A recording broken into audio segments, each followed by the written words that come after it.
আসসালামু আলাইকুম। সবাই কেমন আছো? আশা করি ভালো আছো।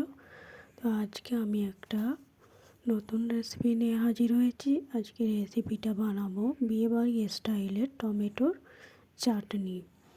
তো তোমরা দেখতে থাকো। এখন আমি একটা হাঁড়ি নিয়ে নিয়েছি, ওতে সাদা তেল অল্প পরিমাণে দিলাম। চাটনিতে বেশি তেল লাগবে না। এখন দিয়ে দিচ্ছি দুটো শুকনো লঙ্কা। তারপর দিয়ে দিচ্ছি অল্প করে পাঁচফোড়ন। পাঁচফোড়নটা দিতেই হবে, না হলে চাটনির স্বাদ ভালো লাগবে না। তারপর দিয়ে দিচ্ছি টমেটো কুচি, আগে থাকতে ধুয়ে আমি কেটে রেখেছিলাম। আমি সব টমেটো দিয়ে এবারে আমি লাকড়ি দিয়ে ভালো করে তেলের সঙ্গে নেড়ে নেব।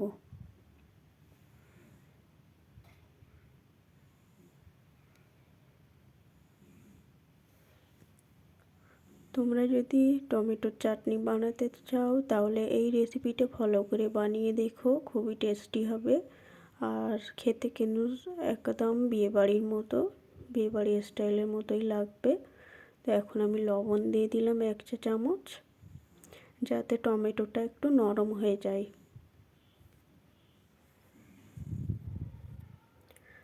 এইভাবে ভালো করে নেড়ে চেড়ে এবারে আমি ঢাকা দিয়ে দেব।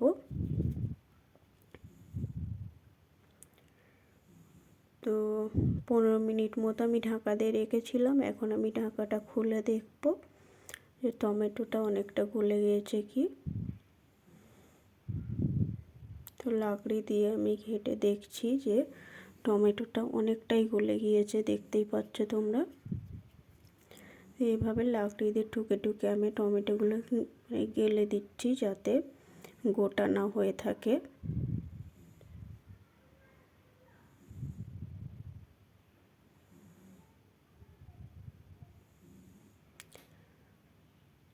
তারপর আমি দিয়ে দিচ্ছি চিনি আমার পরিমাণ মতো। আমি মিষ্টির মাপ অনুযায়ী আমি চিনিটা দিচ্ছি। তোমরা তোমাদের টমেটো অনুযায়ী চিনি দেবে। আমি এখানে আমার মাপ অনুযায়ী দিয়েছি। চিনিটা ভালোভাবে টমেটোর সঙ্গে মিশিয়ে দিচ্ছি, যাতে চিনির জলটা বেরিয়ে পড়ে। আমি এখানে কোনো জল এখন ব্যবহার করি না। এখন দিয়ে দিচ্ছি কেটে রাখা আমসত্ত্ব আর খেজুর।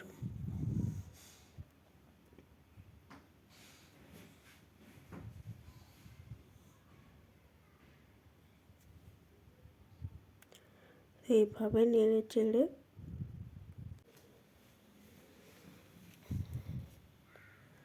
দেখতেই পাচ্ছ চিনিটা অনেকটাই গলে গিয়েছে। তো এখন আমি এবারে জল অ্যাড করছি। জলটা দিচ্ছি যাতে একটু ঝোল ঝোল থাকে, তাই জন্যে।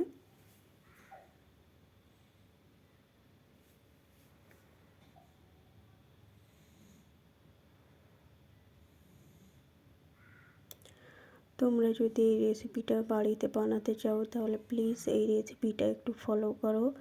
আর কেমন হয়েছে আমার কমেন্টে এসে বলো। আর যদি ভালো লাগে আমার চ্যানেলটা একটু সাপোর্ট করে দিও সবাই।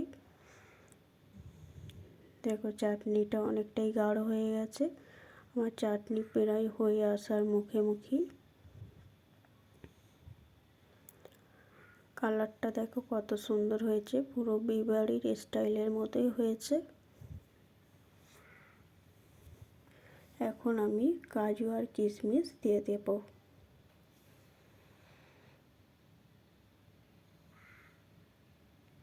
চাটনিতে একটু কাজু কিশমিশটা দিলে আরও টেস্টি লাগে, খেতেও ভালো লাগে। আর বিশেষ করে আমসত্ত্বটা দিলে চাটনিটা একটু খেতে স্বাদটা আরও সুন্দর লাগে। তোমরা দেখতেই পাচ্ছ আমার চাটনি এখন হয়ে গেছে। এবার তোমাদেরকে আমি রেডি করে দেখাচ্ছি। দেখতেই পাচ্ছ কালারটা কত সুন্দর হয়েছে, দেখতে একদম লোভনীয় লাগছে। তো যদি ভালো লাগে আমার চ্যানেলটা তাহলে বেশি বেশি করে সাপোর্ট করে দিও আর চ্যানেলটা পারলে শেয়ার করে দিও। সবাই ভালো থেকো, সুস্থ থেকো, টাটা।